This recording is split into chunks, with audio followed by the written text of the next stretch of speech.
তিনি এই সমস্যা নিয়ে আমার কাছে এসেছিলেন এবং 3 মাসের মধ্যে তার এই সমস্যাটা সমাধান হয়ে যায়।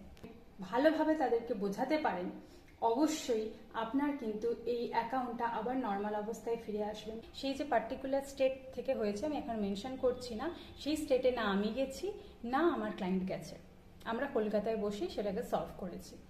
দেখুন, আমরা অনেক লিগাল অ্যাওয়ারনেসের ভিডিও করতে পারি, যেটা হয়তো আগে থেকে আপনারা সাবধান হবেন যে না এই জিনিসটা করলে আমার তাহলে এই জিনিসগুলো হতে পারে, তাহলে আমি করব না। কিন্তু এমন অনেক জিনিস আজকালকার দুনিয়াতে হচ্ছে যেগুলো আপনি জানতেই পারবেন না, কিন্তু আপনার সাথে ঘটবে। তো আগে থেকে আপনারা সাবধান হতে পারবেন না, কিন্তু আপনার সাথে হওয়ার পরে আপনারা কি কি করতে পারেন সেটা কিন্তু আমি এই ভিডিওতে বলবো।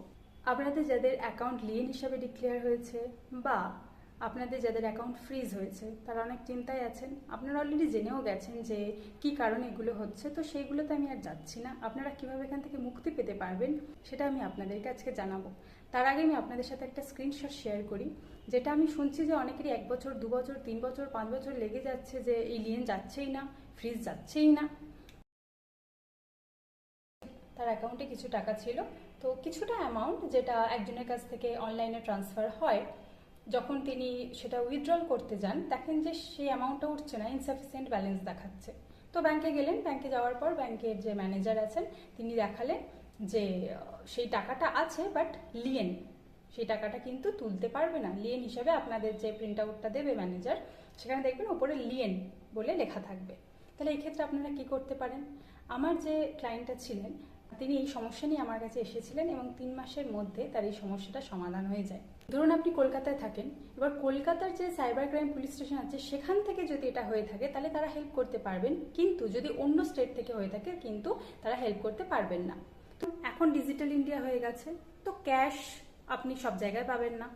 আপনি ধরুন কারোর কাছ থেকে টাকা পান বা আপনাকে কেউ টাকা পাঠাবে, সেই টাকাটা যখন আপনার অ্যাকাউন্টে এলো আপনার অ্যাকাউন্ট লিয়েন হয়ে গেল, লিয়েনের ধাপ্পাটা লেগে গেল।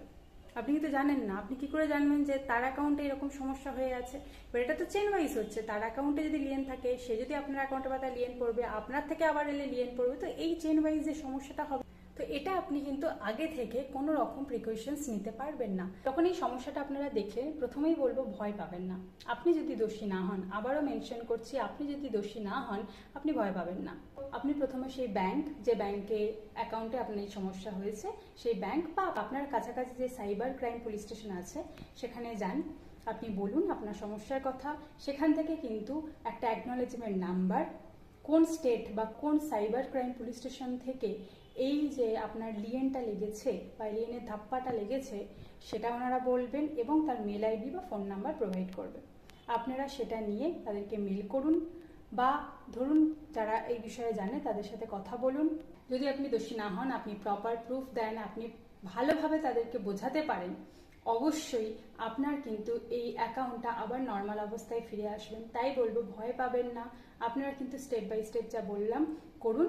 এবং যদি কোনো অসুবিধা হয় যারা জানে তাদের সাথে কথা বলুন। 1 বছর 2 বছর লাগবে না, বা আপনাদের সেই স্টেটে যেতে হবে না।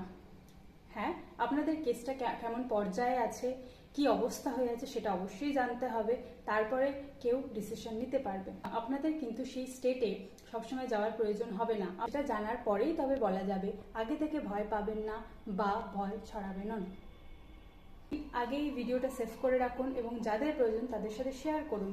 এটা কিন্তু খুবই ইনফরমেটিভ একটি ভিডিও এবং এটা সবার সাথে, ম্যাক্সিমাম মানুষের সাথে হচ্ছে, তাদের কিন্তু অনেকটাই হেল্প হবে।